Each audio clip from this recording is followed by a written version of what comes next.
Well, is it good to be back in the salon, Dr. K? Yep.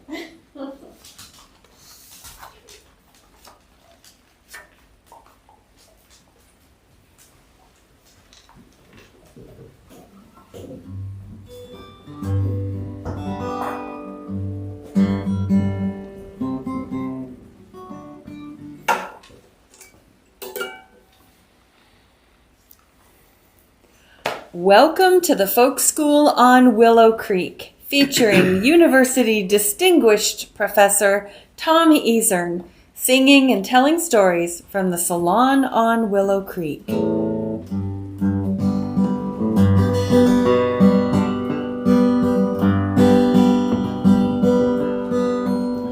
Beside a western water tank, one cold November day, inside an empty boxcar, Dying Hobo lay. Partner stood beside him with low and drooping head, listening to the last words that the dying hobo said. I'm going to a better land where everything is bright, where the handouts grow on bushes and you sleep out every night, where you don't have to work at all or even change your socks, and little streams of whiskey come a-trickling down the rocks.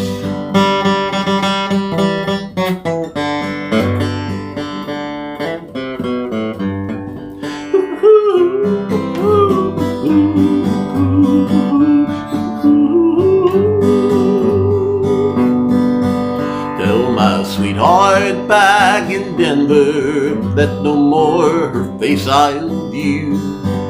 Tell her I've jumped that fast freight that I'm going through.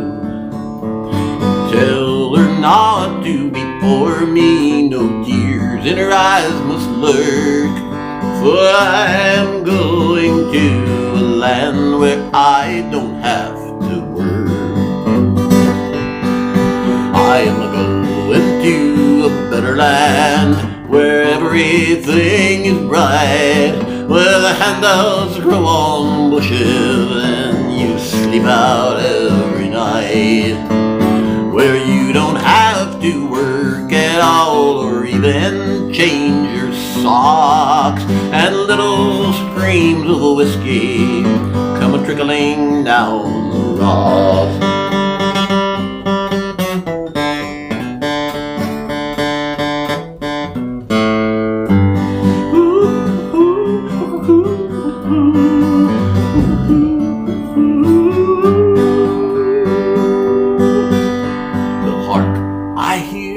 Whistling, I must catch her on the fly.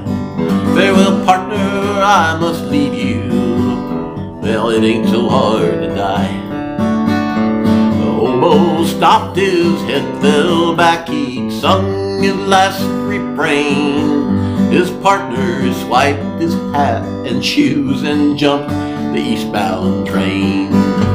Oh, I'm going to a better land where everything is bright, where the handouts grow on the bushes and you sleep out every night, where you don't have to work at all or even change your socks, and little streams of whiskey come a-trickling down the rocks.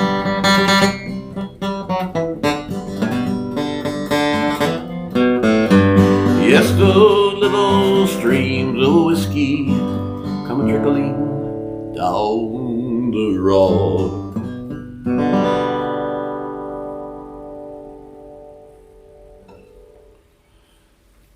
Well, why are we starting with the Dying Hobo tonight, Dr. K? I don't know. You're hungry? Maybe because we've been on the road quite a bit lately.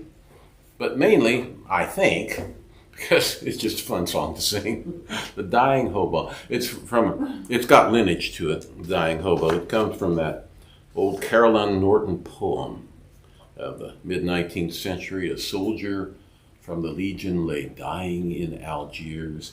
There was lack of woman's comfort, there was dearth of woman's tears.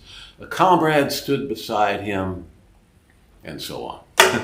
It's about men dying far from home without the presence of women. It's the dying hobo, it's the dying cowboy, it's the dying stockman, it's the dying longhorn, it's the dying whatever is the dying creature du jour. The Dying Hobo. This song kind of cropped up in 1910 with an efflorescence popping up in newspapers around the prairie region. And the text that I was singing actually comes from the Fargo Forum, which was reporting it coming from a hobo in jail in South Dakota. But I think that's all just full of it. The song was just popping up all over the place at that time, in the early 20th century. It's a bona fide folk song. Whether it truly was a hobo song, I'm not going to swear to that. But it was a song about hobos circulating around the prairies in the early 20th century. And welcome to this point on the prairies. The salon on Willow Creek, where Willow Creek is creeping up a little closer all the time, isn't it, Dr. K? It's not to worry about, I don't think, but I'm really tired of the gray weather, aren't you? I am. I am. Yes. We have a report from B. Lanning, though, Yes. in Kansas, where she said the big wind has finally let up, but the air is saturated with dust. B, you need some rain. We're going to package what we got here Okay. and send the whole lot of it to you there. And if you could manage to spread it around evenly and hit Barton and Ness counties with maybe just a little more than their share, that would be fine from our house. Okay, the Dying Hobo, we're starting out, and the theme tonight is a lack of a theme that says we're dipping into the song bag. Because, Kay and I have been traveling quite a bit. At first I was down Oklahoma playing grandpa for a few days. Came back pretty well exhausted, but fortunately she was available to drive me and our buddy Ken Smith from Ellendale down to Sioux Falls for the, what was it called? The Dakota Conference, sponsored by the Center for Western Studies at Augustana University, where we've been the past few days. Anything to say about that? I think it was the 54th conference, for one thing. Their 54th Dakota And Conference. everybody very happy to be back and present and taking part in the program. A congenial crowd, isn't it? Yeah.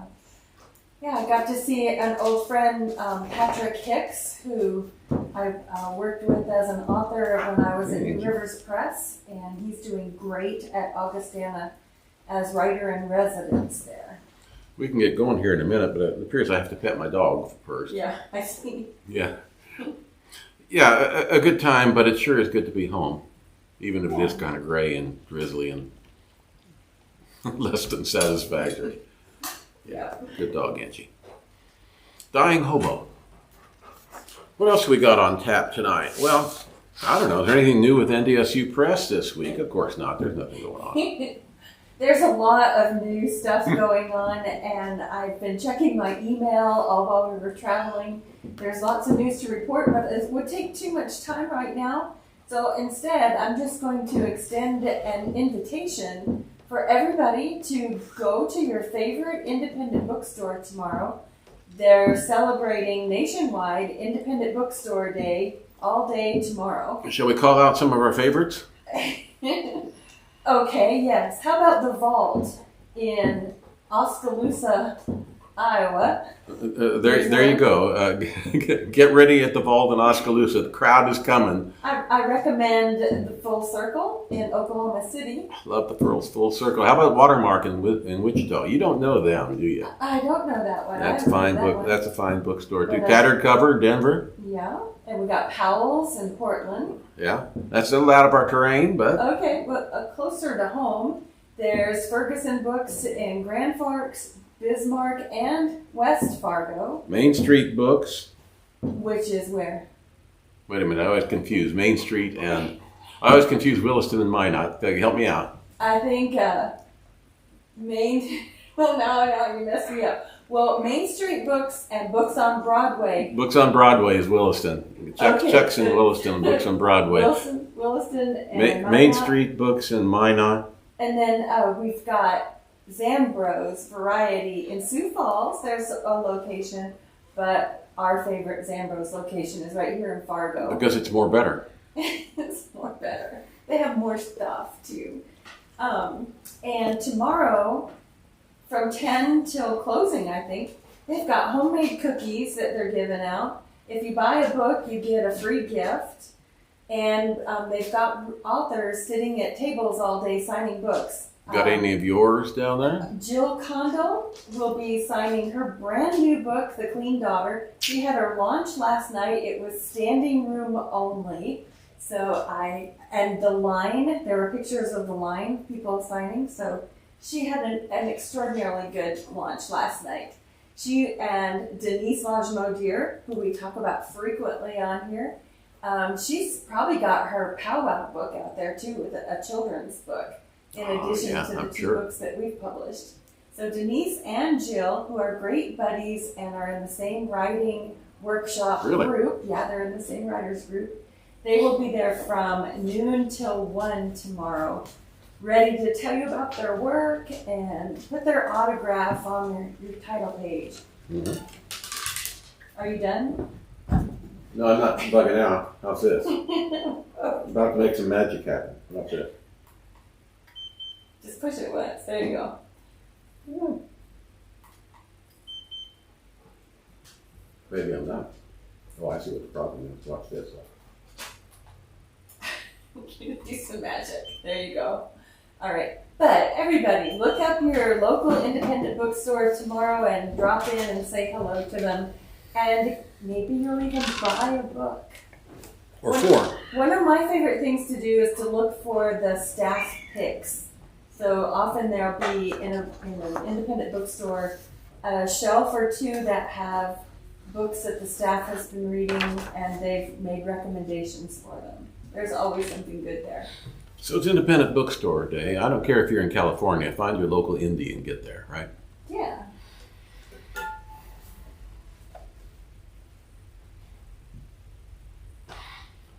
We make a big thing out of calendar, whether it's academic calendar, agricultural calendar, the religious calendars of the faiths of our region, and then just stuff on the calendar, anniversaries. And this week we're going to observe the anniversary of the passage of the Kinkaid Act, the special homesteading act that opened up the Nebraska sandhills to enlarged homesteading. Well known for all the parties. Well known for what? Celebratory parties for Kinkaid Day. Well, somebody ought to observe it. We're going to have a celebration next week. We'll get to that. Okay. Look farther down on the agenda. It's there. Okay. We haven't exactly gelled all this because we just rolled in from Sioux Falls a little while ago, and Kelly's been sleeping ever since. What? So we're reaching in the song bag, but we do have a new discovery yet to debut tonight. I'm coming to that. But into the song bag for this anniversary number in celebration of the Kinkaid Act and the settlement of the Nebraska sandhills, because I've got the Kinkaider song. And I have to say, this is another one that we discovered. It had been rolling around in some of the accounts of the song catchers, and even Carl Sandberg, I think, sang this now and then. But the Kinkaider song we pinned down to the Kinkaiders' Picnic of the 16th of August of 1911, a gathering of homesteaders in the Will Davis Grove, a 7-year-old tree claim in northern Custer County, Nebraska, where 14-year-old Matilda Matthews was there and wrote it up for the regional newspaper. And she says, we composed a song, the Kinkaider song, and we sang it. That's what she put in her article in the newspaper. I'm suspecting that 14-year-old Matilda actually wrote the song. I haven't been able to trace her subsequent life. Her family left the vicinity shortly after. But I like to think about those Kinkaiders in the grove where the trees are about, yay high at the point, but they're still calling it a grove because they've got aspirations, by God. And who should show up at the picnic but Moses P. Kinkaid himself? And they sang the ballad for him.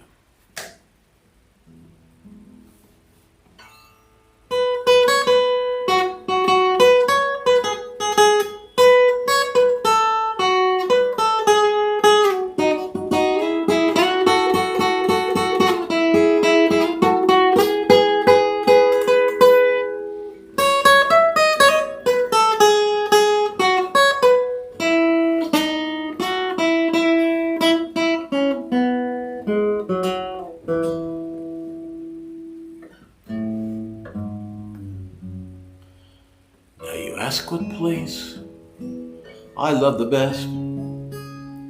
Oh, the sandhills, the place Kinkaiders make their home, and prairie chickens freely roam. In all Nebraska, the wide domain, it's the place I long to see again. The sandhills is the very best.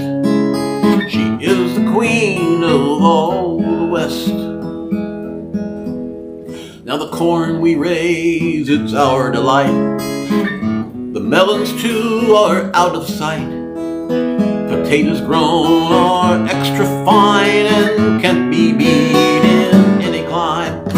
In all Nebraska, wide domain, just the place I long to see again. Sandhill is the very best. Oh, she is the queen of all the West.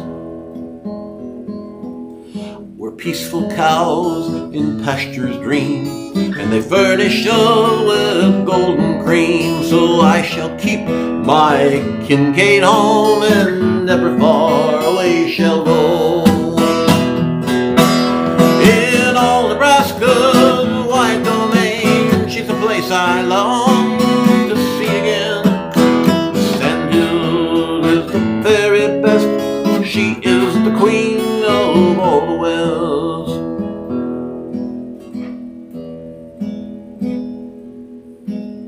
Now let us all, with hearts sincere, give thanks to him who brought us here, and for the homestead law he made. There's noble Moses P. Kinkaid in all Nebraska, the wide domain, 'tis the place I long to see again. The sandhills are the very best. She is the queen of all the rest.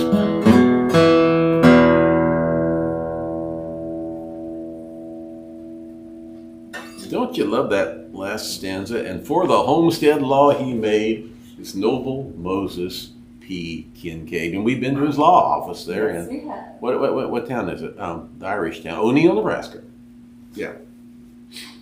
Well, indeed.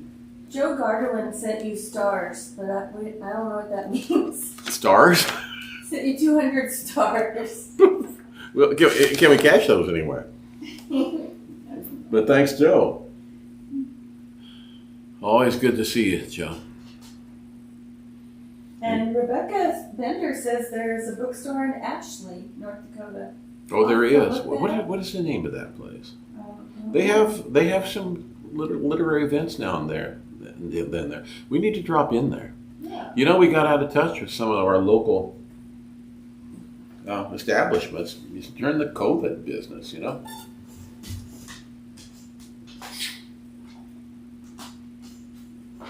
Rebecca, post a link to it.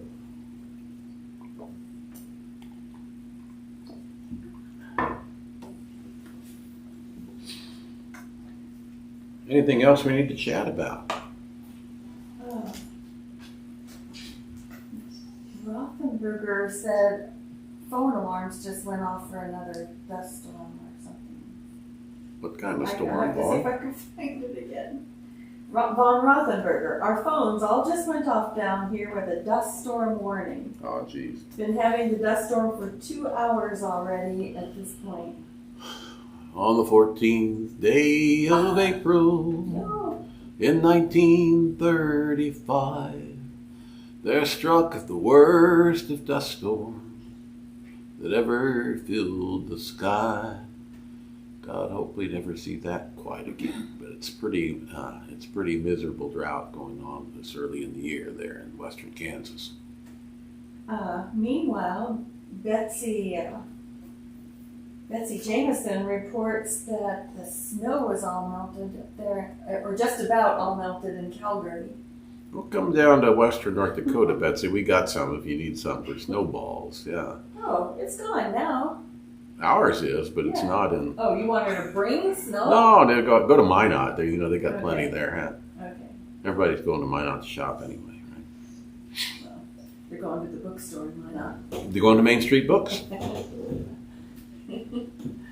Taylor Brorby wanted to make sure we mentioned that too. What?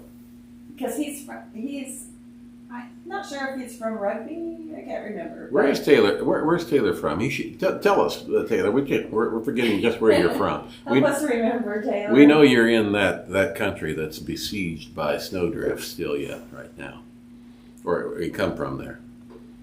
Tell us your roots there, Taylor.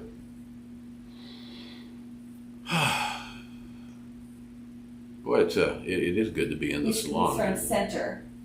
Center? Yeah. Really? Taylor's from That's what it Center? says.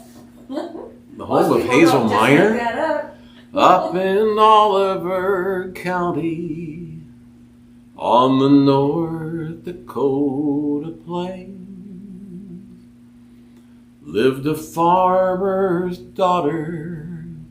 Hazel Minor was her name. That's Chuck's ballad. Yeah. Oh, it's a sweet one. It's a sweet ballad.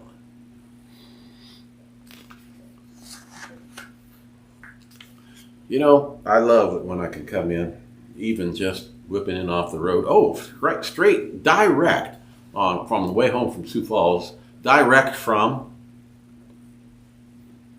Nick's Hamburgers, by God. Which I decided we could go into Nick's and eat some of those smashed out hamburgers, fried in this much grease, because the jacket I had, I was going to take to the cleaners anyway. And so Ken probably has gone home to Robin there in Ellendale, and she. You smell like meat. Maybe she likes that, you know. Yeah, and Robin, the snow will go away. You'll be able to get a garden in here for too long, surely, right? Yeah. I just got faith, you know. A few warm days, and the plum blossoms are going to bust out here, and apricot blossoms. And we're going to get fruit this year because they're all going to blossom late and they won't freeze. Then it'll freeze on Flag Day. That's a good proclamation. Then it'll freeze on Flag Day and we'll lose the whole thing. So, at any rate, I always like to have something new to introduce. I can remember way back, half century ago, singing this song. It was one of the first ballads I really sang much in my career as a folkie half century ago, the Ballad of Jesse James. Now, as we're starting to resurge here with the Willow Creek Folk School and bring back balladry on the Great Plains, by God, you know, I didn't really attend to the Ballad of Jesse James because I thought, well, you know, is that really a Great Plains ballad? You know, it comes from the Kansas-Missouri border where those, they came from, where they were, part of the bushwhackers and rode with the likes of Quantrill. So they weren't my people exactly. We're on the other. My folks are on the other side and all of that. And then, of course, they're known for going to their grief in Minnesota later. And that happens. You go to Minnesota and bad things happen. Unless you're going to an independent bookstore in Minnesota, then good things happen. Yes. There, I saved that one. And I didn't think the Ballad of Jesse James was really a Great Plains ballad. But I began to look around it. I was doing my usual stuff of developing some kind of innovative search techniques in the digitized newspapers, and I hit this ballad, published in the Daily Nebraska Press of Nebraska City, Nebraska. That's enough Nebraskas. On the 15th of September of 1886, headed Jesse James, and then attributed to By the Two Orphans. I haven't figured out who the two orphans are. I'm working on that. I hope it does come. This is, to my knowledge, the oldest known text, the earliest known text. Don't laugh at me. of the Ballad of Jesse James. Except, I also discovered there's an 1882 ballad, which is a totally different thing. But I actually had broad circulation across the United States in 1882. But the one that is commonly sung, this is the earliest text. It's September of 1886 one. I don't know if anybody has one earlier than this. Hey, correct me if I'm wrong.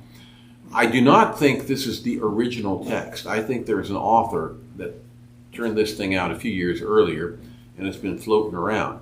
But the interesting thing is, in the third line, Jesse James, he robbed the Denver train. And that sounds crazy. Like, that's way out of their neighborhood. Oh, he robbed the Denver train in Nebraska when the James boys were riding with the younger boys. And so, in fact, it is a Great Plains ballad. Okay, so to celebrate having, I'm going to say it again, Kelly. You can laugh again if you want. This is the earliest known text of the Ballad of Jesse James from Nebraska, 1886. And you were here when, I suspect, you were there when it was sung for the first time, I'll bet, in a century and a quarter.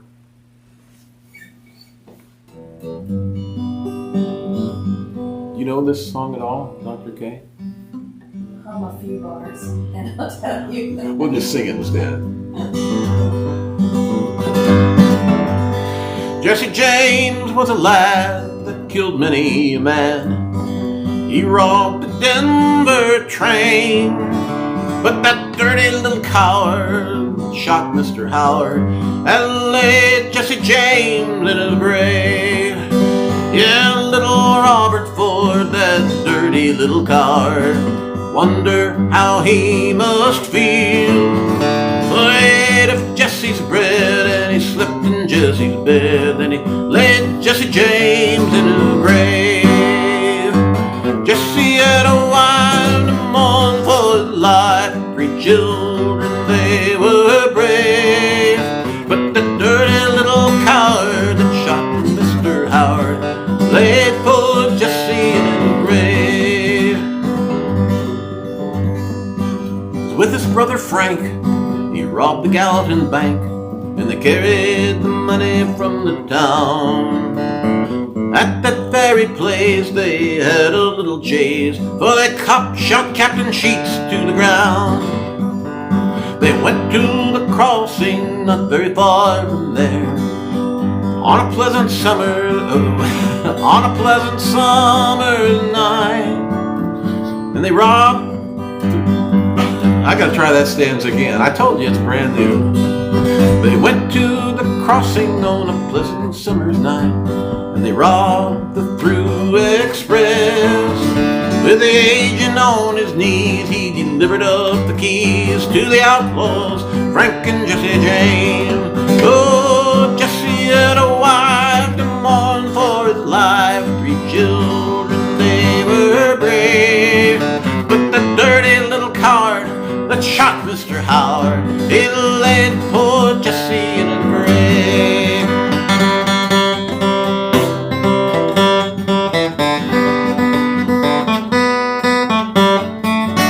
Yeah, that dirty little coward that shot Mr. Howard, he's laid Jesse James in his grave. It was on a Wednesday night, the moon was shining bright. They robbed the Glendale Bank. Well, the people they did say, for many miles away, it was robbed by Frank and Jesse James. On a pleasant summer morn, bold Jesse Jesse was at home, talking with his family brave. Robert Ford came along like a thief in the night, and he laid Jesse James in his grave. Oh, Jesse had a wife, mourned for his life. Children, they were brave, but the dirty little coward that shot Mr. Howard has laid poor Jesse in his grave. Now Jesse was standing on a chair, nailing a picture up there. Robert Ford came behind him with a pistol in his hand, and to the floor Jesse James did land. Now this song was made by old Bob Slade as soon as the news did arrive. But there's no man with the law in his hand that could change Jesse James when alive. Now Jesse had a wife to mourn for his life. 3 children, they were brave, but that dirty little coward that shot Mr. Howard, he laid Jesse James in his grave.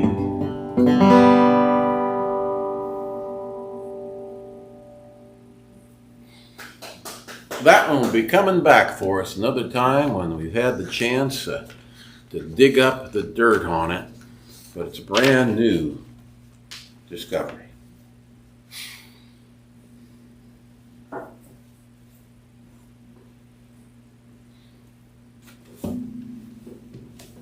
What else should we celebrate this week, Dr. K?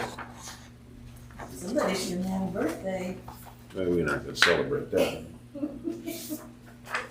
Next Saturday. Yeah. What about this Friday?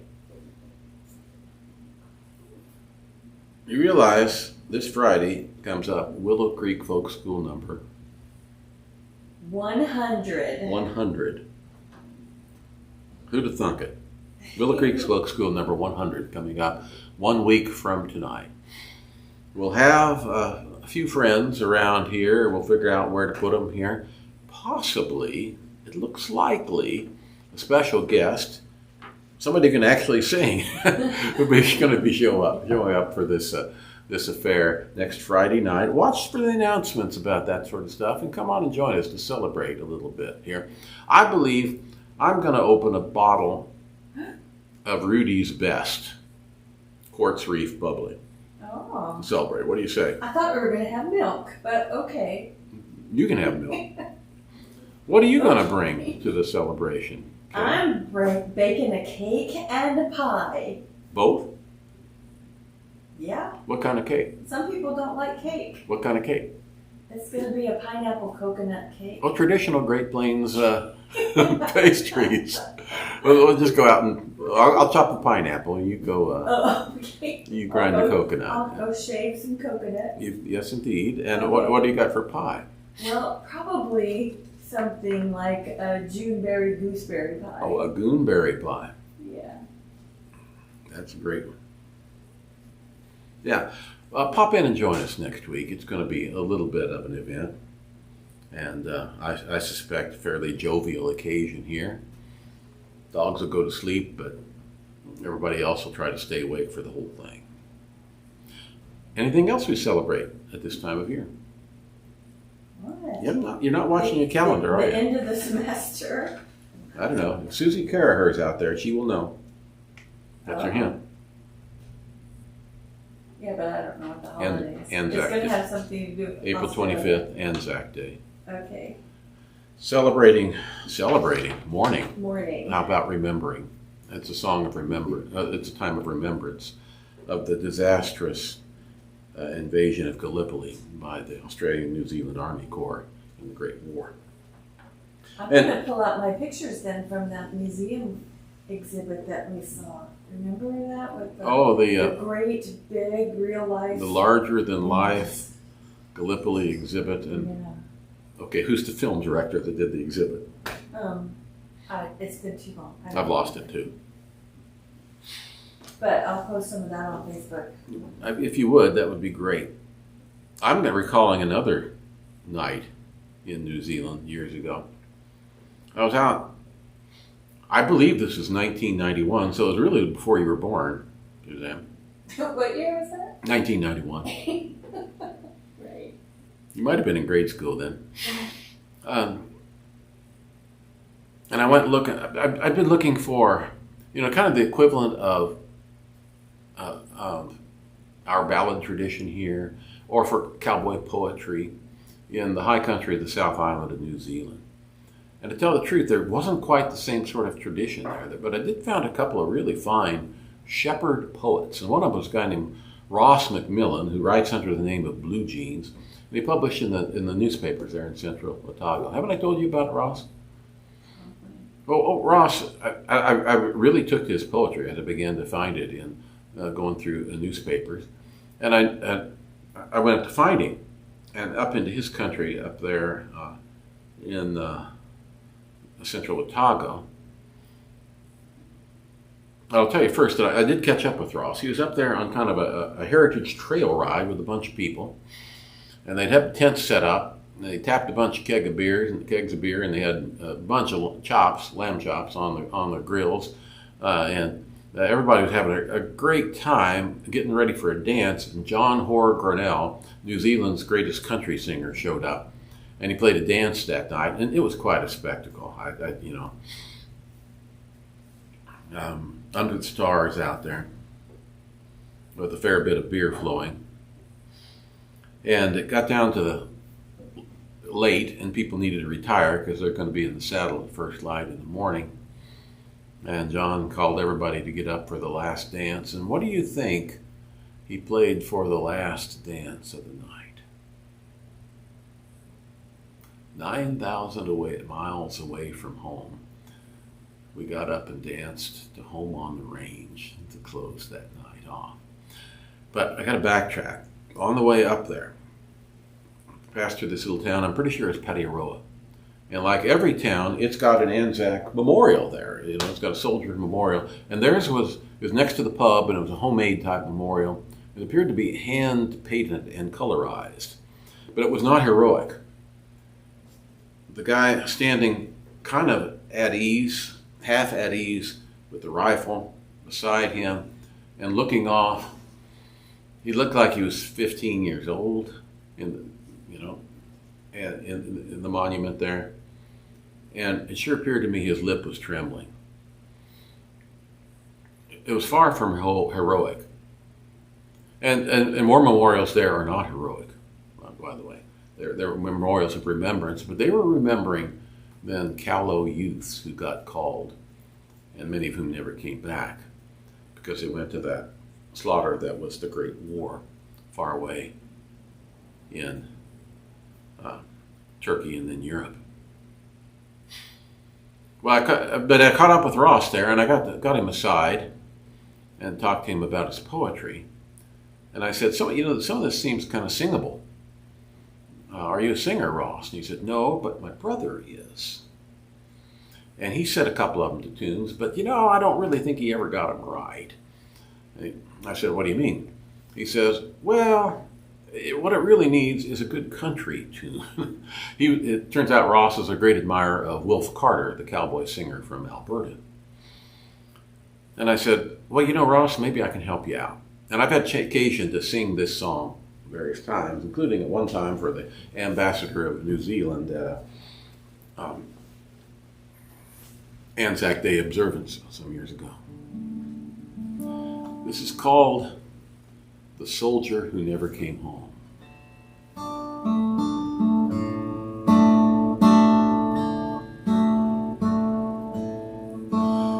Now there's a bottle of beer in the Wahoo Forks bar. From the rest on the shelf, it stands out like a star. The shape is old-fashioned, just my perplex, and the label proclaims that it's a Ballin's for it.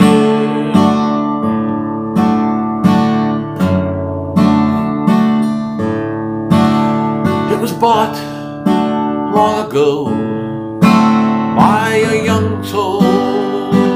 grave. On his final night there, these instructions he gave. Don't sell it, don't break it, just keep it in store, and I'll drink it when I come home from the war.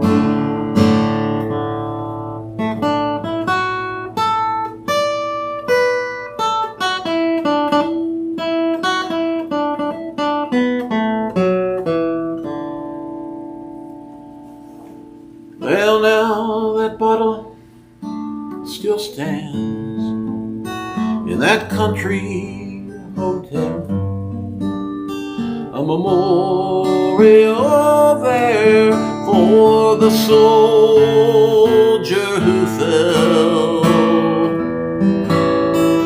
Travelers and locals take time out to think of the soldier who never came home for his dream.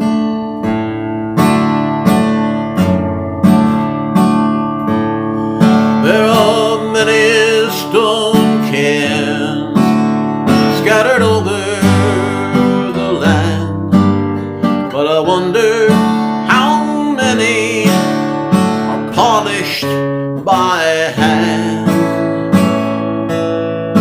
Oh, the cap is all rusted, it outshines the chrome, and it honors that soldier who never came home.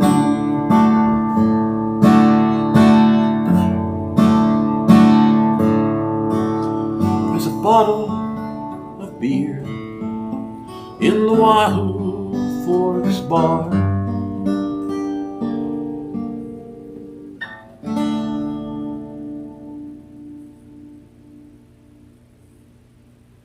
Thanks to Ross McMillan, the poet. Thanks to all of you for sitting with us tonight in the salon on Willow Creek. May it be a good weekend ahead for you, and a great independent bookstore day tomorrow. Right, Dr. K? That's right.